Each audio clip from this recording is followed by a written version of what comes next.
targets outlined by the ministry in terms of seeking to ensure that by the end of a 5-year period, we would have established new value-added products that are able to compete in the international market.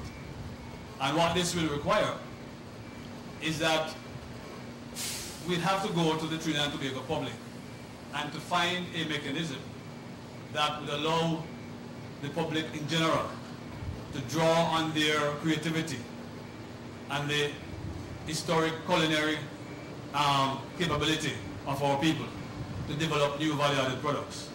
The reality is that every year there are thousands of new products coming onto the market, and generally not more than 10% of these new products survive to become well-established products on the market.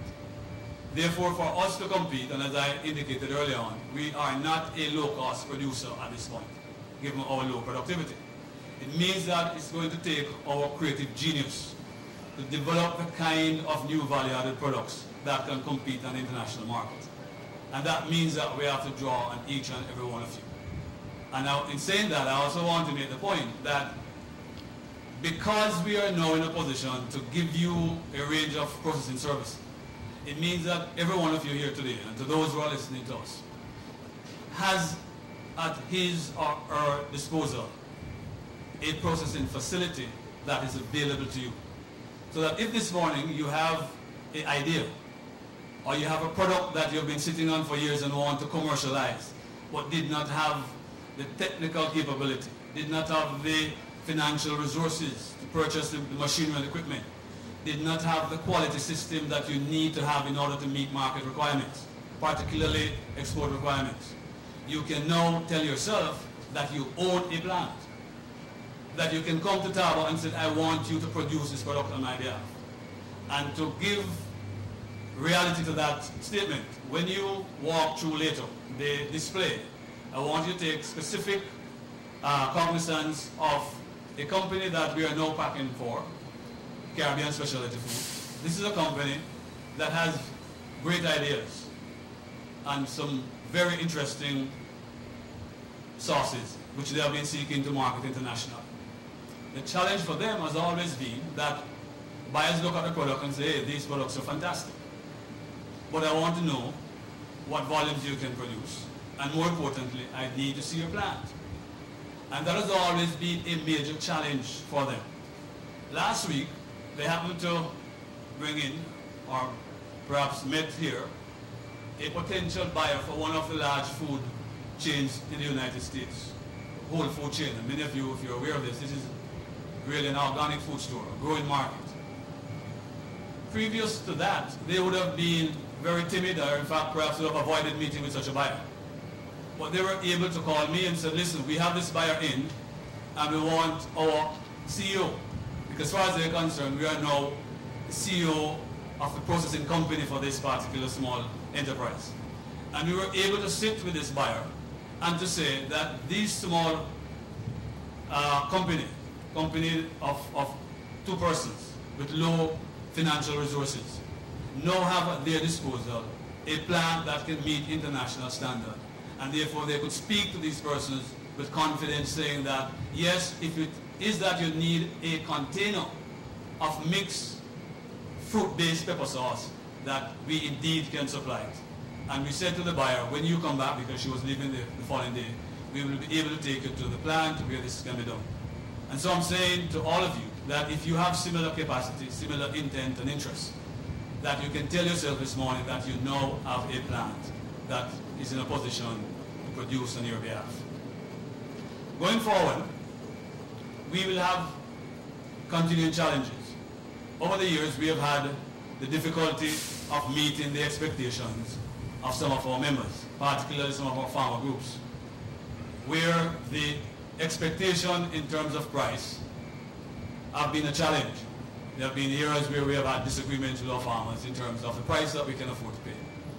And what we have done in those instances is to move aggressively to give them the kind of support to increase their productivity. So for example, you'll have noticed that in the case of cassava, we have now provided farmers with the capacity to mechanize the planting, to mechanize the harvesting. And very soon the entire cassava production value chain will in fact be mechanized. That helps them to increase their productivity, to increase their yields. Indeed, we are now producing clean planting materials that ensure that their productivity increase. We are about to introduce, with the support of one of our collaborators in Colombia, new varieties of cassava that will increase the level of productivity, whether it is for the fresh market or for the processing market. So our whole approach over the next 3 years is to do those things that will make those 10 industries that we are particularly focused on as competitive as they can be. And further, to develop a range of value-added new products that can compete on the international market. As part of that strategy, we propose to have, on an annual basis, a national product development competition that will allow our people, whether you are a housewife, a graduate from university, a farmer, a chef, anyone with the flair and the interest to get into new product development will be able to participate. Because we believe that by that mechanism, by that strategy, we can pull from the population the genius that we are looking for new product development. In order to do that, however, we need to go beyond the plant that we have here today. This plant, essentially, is set up to produce a range of fresh-cut fruits and vegetables. And from that, we could also move into preserved products. And a range of frozen foods, including a range of finger foods or hors d'oeuvres, if you like. Across the road, we have another building that we have just acquired through E-Tech, where we are going to be setting up the drying line that would allow us to dry root crops, fruits, vegetables, herbs, that will offer to you another line of products. 100 yards behind this plant, we have also acquired from E-Tech another plant of 12,000 square feet. That will allow us to move the current operation that we have in Frederick Settlement, where we're doing coconut water and a range of fruit-based sauces, including ketchup and barbecue sauce, to that plant. That would allow us to begin to consolidate here in Point Lisas what we hope and we intend to and we believe and are committed to establishing a world-class agri-processing center in the same way that we have here a world-class energy supply center. To do that, however, we still need to acquire some more factory space, and if our friends from E-Tech are indeed here, I will want to direct this at you particularly.